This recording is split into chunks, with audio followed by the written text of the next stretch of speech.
दोस्तों, क्या आपने कभी सोचा है कि पीपल के वृक्ष को जल चढ़ाने से कौन सा पुण्य मिलता है? हमारे शास्त्रों में पीपल को मात्र एक पेड़ नहीं बल्कि साक्षात देव स्वरूप माना गया है। आखिर क्यों सदियों से हमारे पूर्वज इस वृक्ष की पूजा करते आ रहे हैं? आइए आपके इन सभी प्रश्नों का उत्तर आज हम इस महान और रहस्यमयी पौराणिक कथा के माध्यम से जानते हैं। यह कथा स्वयं भगवान श्री हरि विष्णु ने देवर्षि नारद को सुनाई थी। दोस्तों, यह कथा अत्यंत ज्ञानवर्धक है। इसे सुनकर आपको वह ज्ञान प्राप्त होगा जो त्रिलोकी में अनेकों देवता और गंधर्व भी नहीं जानते हैं। इस कथा को सुनने का महत्व भी बहुत बड़ा है। श्री हरि ने स्वयं कहा है कि इस कथा को सुनने वाले मनुष्य को भी पीपल को 100 वर्षों तक जल चढ़ाने का पुण्य प्राप्त होता है। तो चलिए अधिक विलंब न करते हुए कथा को आरंभ करते हैं। दोस्तों, क्षीर सागर के ठीक मध्य में अनंत नागराज शेषनाग अपनी विशाल कुंडलियों की शैया बनाए हुए थे। इसी दिव्य शैया पर सृष्टि के पालनहार परम ब्रह्म भगवान श्री हरि विष्णु अत्यंत सुकून और शांति की मुद्रा में विराजमान थे।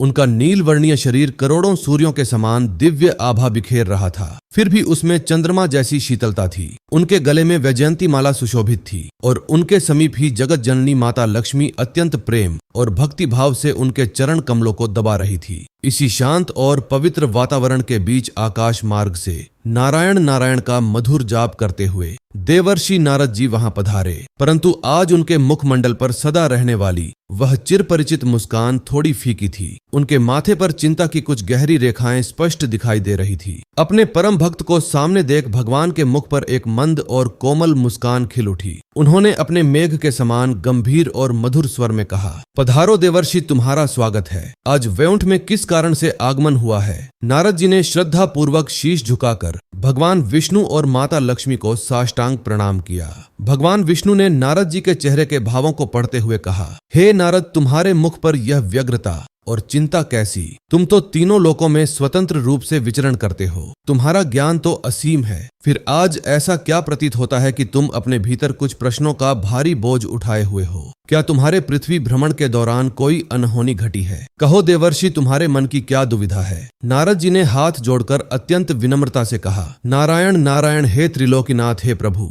आपसे सृष्टि का कुछ भी छिपा नहीं है। आप तो घट घट वासी हैं। मैं अभी अभी मृत्यु लोक अर्थात पृथ्वी से लौट कर आ रहा हूँ। पृथ्वी का भ्रमण करते हुए मैंने आज एक अत्यंत विचित्र और विरोधाभासी दृश्य देखा जिसने मेरे मन को व्याकुल कर दिया है। भगवान विष्णु ने माता लक्ष्मी की ओर देखकर मुस्कुराते हुए कहा, विचित्र दृश्य? कैसा दृश्य नारद, विस्तार से कहो। नारद जी ने अपनी वीणा को एक ओर रखते हुए गंभीर स्वर में कहा, हे प्रभु, मैंने देखा कि पृथ्वी पर अज्ञानता का घोर अंधकार फैला हुआ है। एक और कुछ लोभी और अज्ञानी मनुष्य अपने तुच्छ स्वार्थ के लिए कुल्हाड़ियां लेकर पीपल के वृक्ष को बेरहमी से काट रहे थे। उन्हें तनिक भी भान नहीं था कि वे किसे नष्ट कर रहे हैं। वे उसे मात्र एक लकड़ी का ढांचा समझ रहे थे।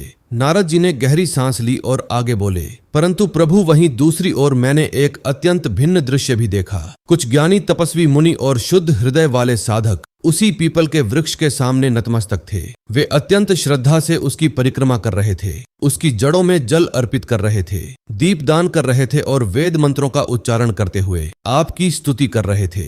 हे दीनाना, इस घोर विरोधाभास ने मेरे मन में एक गहरी जिज्ञासा उत्पन्न कर दी है। आखिर इस पीपल के वृक्ष का क्या रहस्य है? यह वृक्ष इतना पवित्र क्यों है कि तपस्वी इसे देवतुल्य मानकर पूजते हैं, और जिन्हें इसका ज्ञान नहीं है वे इसे काटने का महापाप क्यों करते हैं? कृपा करके मुझे पीपल के वृक्ष की महिमा और इसे जल चढ़ाने के महत्व के विषय में विस्तार से बताइए, ताकि मैं आपके इस दिव्य ज्ञान को संसार में फैला सकूं और अज्ञानी मनुष्यों का उद्धार कर सकूं। भगवान विष्णु के मुख पर एक अत्यंत कोमल और रहस्यमयी मुस्कान खिल उठी। उन्होंने अपना दाहिना हाथ अभय मुद्रा में उठाया और अपने मधुर लेकिन ब्रह्मांड को गूंजा देने वाले स्वर में बोले, हे देवर्षि नारद, तुम्हारा प्रश्न अत्यंत महत्वपूर्ण है और लोक कल्याण की भावना से प्रेरित है। ध्यान से सुनो। मैं तुम्हें पीपल के वृक्ष के महत्व और उसकी महिमा से जुड़ी एक अत्यंत मार्मिक और रहस्यमयी कथा सुनाता हूँ। यह कथा स्पष्ट करेगी कि यह वृक्ष कितना चमत्कारी है। हम नारद जी एकाग्रचित होकर बैठ गए। भगवान विष्णु ने कहना आरंभ किया, हे नारद, पूर्व काल की बात है। मृत्यु लोक में एक अत्यंत निर्धन व्यक्ति निवास करता था जिसका नाम नारायण दास था। नारायण दास स्वभाव से तो बहुत ईमानदार और परिश्रमी था, लेकिन उसका जीवन अत्यंत दारुण,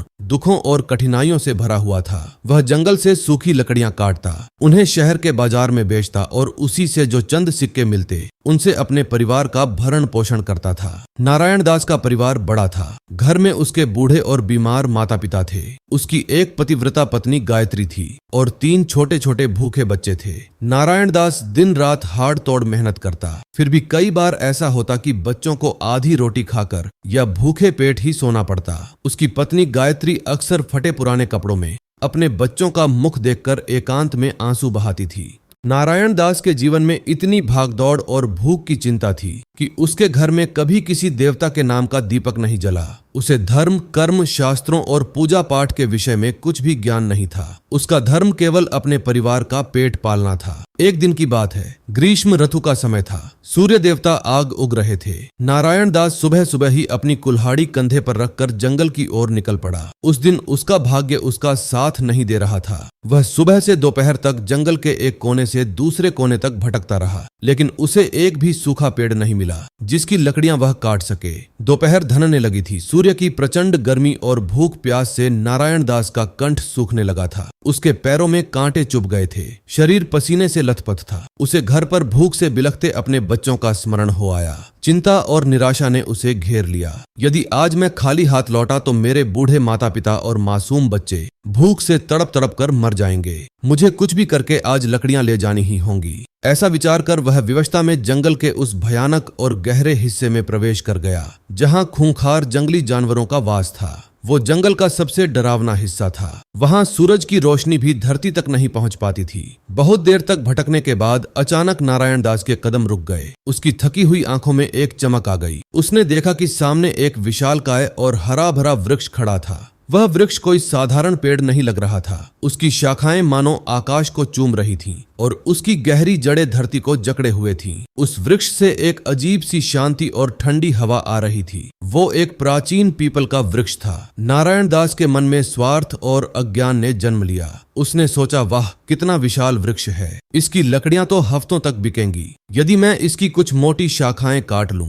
तो आज ही नहीं कई दिनों तक मेरे परिवार को भूखा नहीं रहना पड़ेगा। बिना कुछ सोचे समझे नारायण दास ने अपनी कुल्हाड़ी को मजबूती से दोनों हाथों में थामा। वह उस दिव्य वृक्ष के पास गया। उसने वृक्ष के तने को देखा, गहरी सांस ली और पूरी ताकत से कुल्हाड़ी को हवा में ऊपर उठाया। जैसे ही वह वृक्ष पर पहला प्रहार करने वाला था, तभी पूरे जंगल में एक भयंकर और गर्जनापूर्ण आवाज गूंज उठी। वह आवाज किसी मनुष्य की नहीं बल्कि एक रहस्यमयी स्त्री की प्रतीत हो रही थी। रुक जाओ मूर्ख, मनुष्य ठहरो, तुम यह क्या अनर्थ करने जा रहे हो। आवाज इतनी तेज थी कि नारायण दास के हाथ से कुल्हाड़ी छूटकर जमीन पर गिर पड़ी। वो थर थर कांपने लगा। उसने भयभीत होकर चारों ओर देखा, लेकिन उसे कोई दिखाई नहीं दिया। पूरा जंगल शांत था। अगले ही क्षण नारायण दास की आंखें फटी की फटी रह गईं। उसने देखा कि पीपल के वृक्ष की उन विशाल जड़ों के बीच से एक अत्यंत भयानक काले रंग का नाग बाहर निकल रहा है। उस नाग की लाल आंखें धधकते हुए अंगारों के समान चमक रही थीं। वह फुफकार मारता हुआ नारायण दास के सामने आकर खड़ा हो गया।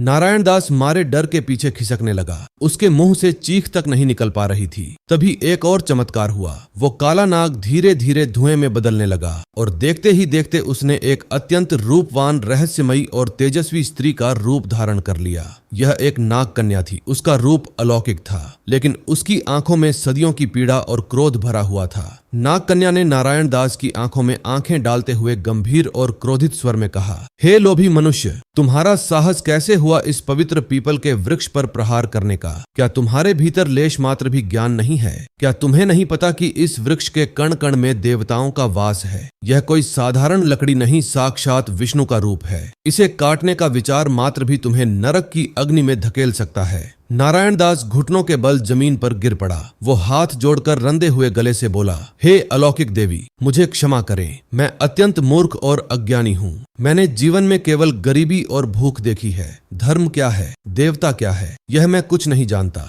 मेरे घर में मेरे बूढ़े माता पिता और छोटे छोटे बच्चे भूख से तड़प रहे हैं। उनकी भूख मिटाने के लिए मैं अंधा हो गया था। देवी, आप कौन हैं और आप एक नागिन से इस सुंदर स्त्री के रूप में कैसे बदल रही हैं? और यह वृक्ष आपके लिए इतना महत्वपूर्ण क्यों है? नारायण दास के मुख से उसके भूखे परिवार की बात सुनकर नाग कन्या का क्रोध कुछ शांत हुआ। उसकी आंखों में एक अजीब सी करुणा और गहरा दुख उभर आया। उसने एक लंबी और सर्द आ भरी। नाग कन्या ने शांत लेकिन दर्द भरे स्वर में कहा, हे मनुष्य, तुमने अपनी विवशता में इस वृक्ष को काटना चाहा, पर मैं कौन हूँ और इस वृक्ष से मेरा क्या संबंध है? यह एक अत्यंत पीड़ादायक कथा है। मेरा नाम नागिनी सूरसा है। यह वृक्ष ही मेरा घर है, मेरा जीवन है और मेरी कैद भी। इस वृक्ष के साथ मेरा यह जुड़ाव आज का नहीं बल्कि मेरे पूर्व जन्म के कर्मों का फल है। सुनो अज्ञानी मनुष्य, मैं तुम्हें अपने पूर्व जन्म की वो कथा सुनाती हूँ जिसे सुनकर तुम्हारे नेत्र खुल जाएंगे। नारायण दास अपनी जगह पर स्थिर होकर बैठ गया। वन में हवा का चलना भी मानो थम गया था। नाग कन्या ने शून्य में देखते हुए अपनी कथा आरंभ की।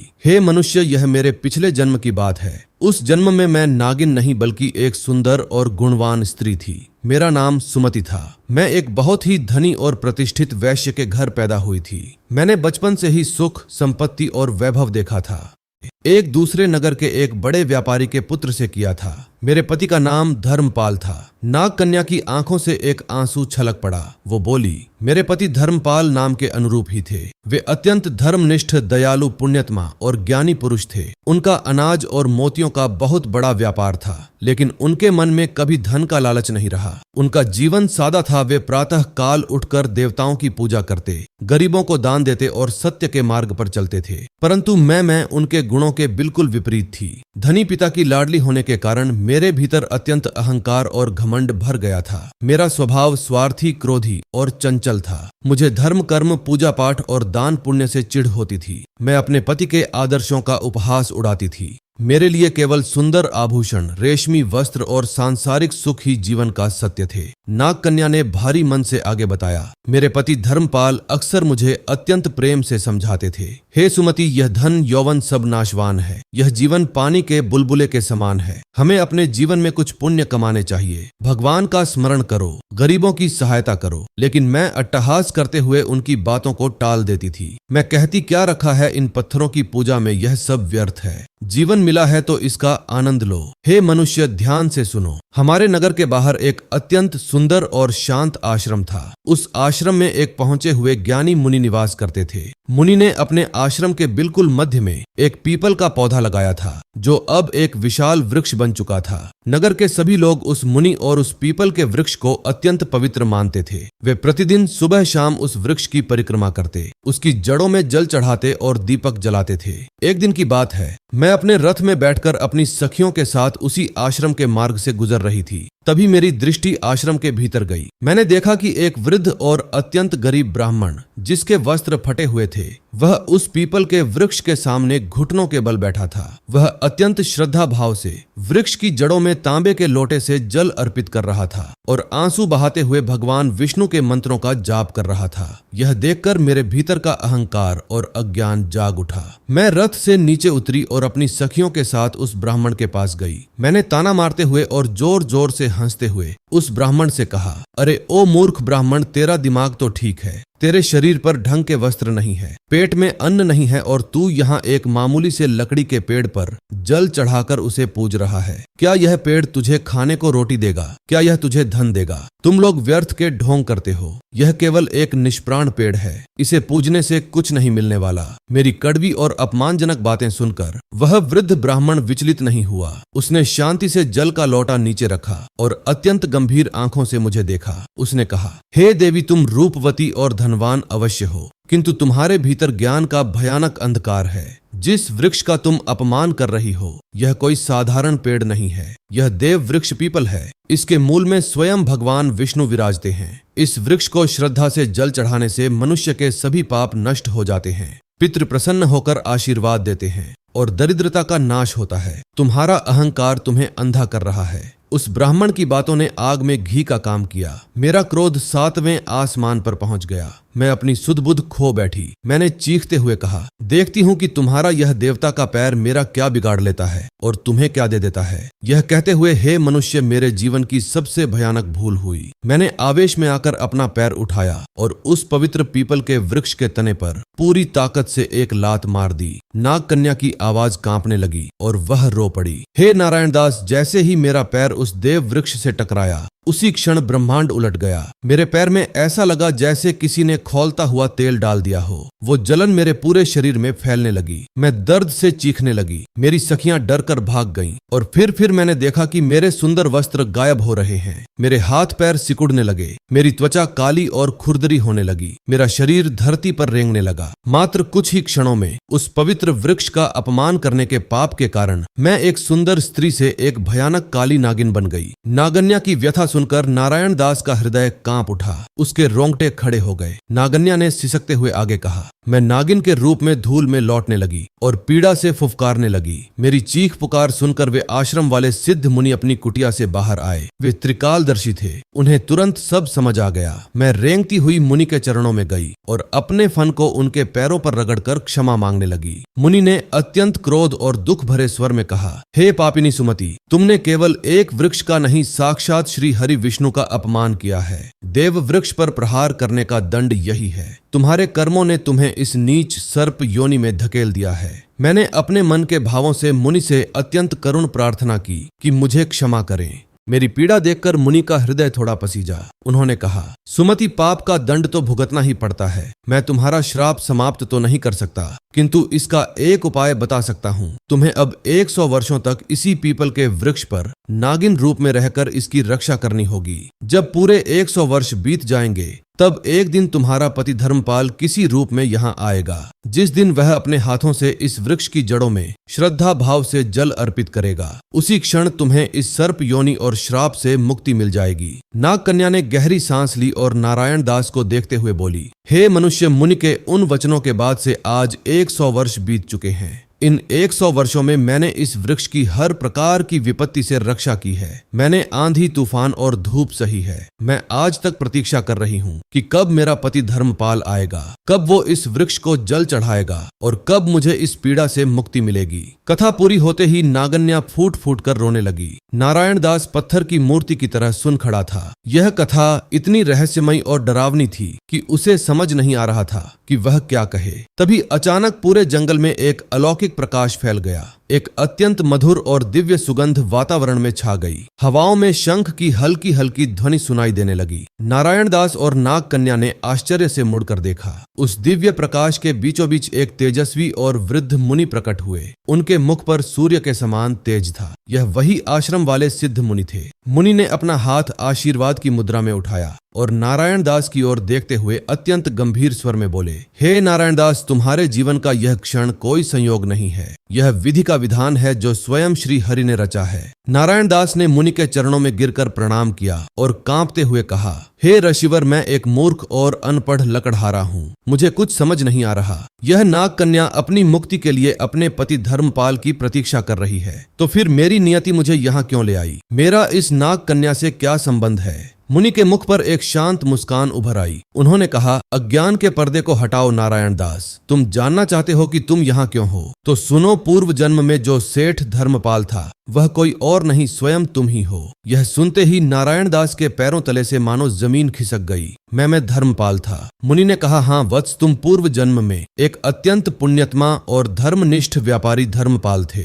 तुमने सुमति को सही मार्ग पर लाने का बहुत प्रयास किया, लेकिन उसके कर्म भारी थे। सुमति के श्रापित होने के बाद तुमने अपना शेष जीवन भी धर्म और परोपकार में बिताया। उसी पुण्य के प्रताप से तुम्हें इस जन्म में मनुष्य योनि मिली। लेकिन सुमति के पापों का आंशिक प्रभाव तुम्हारे जीवन पर भी पड़ा, जिसके कारण तुम्हें इस जन्म में इतनी निर्धनता और कष्ट भोगने पड़े। भगवान विष्णु का यह विधान था कि सुमति को श्राप से मुक्ति केवल तुम्हारे हाथों से चढ़ाए गए जल से ही मिलेगी। इसीलिए आज तुम्हारी भूख, तुम्हारी विवशता और यह कुल्हाड़ी तुम्हें खींचकर यहाँ इस पीपल के वृक्ष तक ले आई है। यह सत्य जानकर सुमति नारायण दास के चरणों में गिर पड़ी। वो आंसुओं से उसके चरण धोते हुए बोली, हे मेरे स्वामी, हे धर्मपाल, मुझे क्षमा कर दीजिए। मेरे ही पापों के कारण आपको इस जन्म में इतनी दरिद्रता भोगनी पड़ी। मेरे घमंड ने हम दोनों का जीवन नष्ट कर दिया। स्वामी, आज मुझ पर दया कीजिए। इस पवित्र वृक्ष को जल अर्पित करके मुझे इस घोर नरक से, इस सर्प योनि से मुक्ति दिलाइए। नारायण दास का हृदय करुणा से भर गया। पिछले जन्म की बातें सुनकर उसके भीतर का सारा डर और अज्ञान समाप्त हो गया।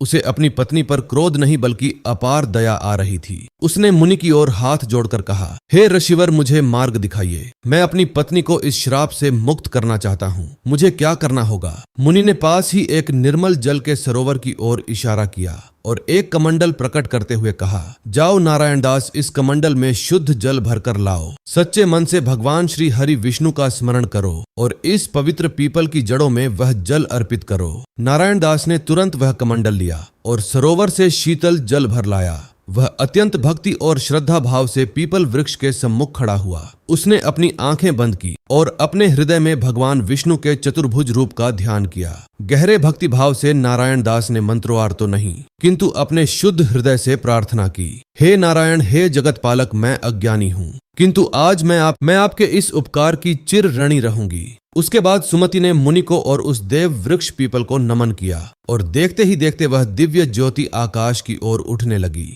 और स्वर्ग लोक को प्रस्थान कर गई। मुनि ने नारायण दास के कंधे पर हाथ रखा और मुस्कुराते हुए कहा, वत्स नारायण दास, आज तुमने केवल सुमति का उद्धार नहीं किया है बल्कि पीपल वृक्ष की पूजा और उसे जल अर्पित करके तुमने अपने जीवन के भी सारे कष्ट समाप्त कर दिए हैं। घर जाओ। नारायण की कृपा से अब तुम्हारे जीवन में दरिद्रता का कोई स्थान नहीं रहेगा। तुम्हारी पीढ़ियां सुख भोगेंगी। कथा के इस चरम बिंदु पर आकर भगवान विष्णु ने अपना आख्यान पूर्ण किया। क्षीर सागर में पुनः वही शांत संगीत गूंजने लगा। भगवान विष्णु ने देवर्षि नारद की ओर देखा। नारद जी की आंखों से प्रेम और भक्ति के आंसू बह रहे थे। वे अत्यंत भाव विभोर होकर अपने स्थान से उठे और भगवान विष्णु की स्तुति करने लगे। धन्य है आप प्रभु और धन्य है आपकी यह लीला। तो दोस्तों, आपको यह जानकारी अच्छी लगी हो तो वीडियो को लाइक जरूर करें और कमेंट में जय श्री कृष्ण लिखना ना भूलें और हमारे चैनल को सब्सक्राइब जरूर कर दीजिएगा, जिससे इस चैनल पर आने वाली हर एक आध्यात्मिक वीडियो आप तक सबसे पहले पहुंच सके। मिलते हैं आप लोगों से एक और ऐसी ही अलौकिक कथा के माध्यम से। तब तक के लिए राधे राधे प्रिय मित्रों।